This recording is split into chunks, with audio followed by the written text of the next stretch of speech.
జగమే మరపింపజేయునది కన్న తల్లి ప్రేమ. శిశువైనా పశువైనా తన తల్లి గుడికై జననీయను మాటలోని తలియుచు మనిషి జన్మ. ఇలనైనా గలనైనా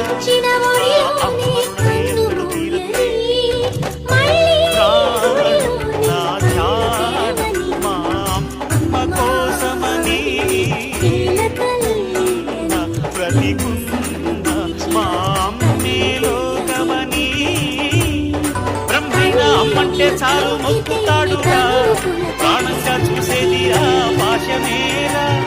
దేవుణ్ణైనా ఎదిరిస్తాడు, కాలాన్నైనా శాసిస్తాడు, అమ్మంటే చాలంట అండగా. అమ్మ అమ్మ చల్లంగా చూడవా, దిక్కే నువ్వైనావమ్మా, మొక్కే దైవం అమ్మా.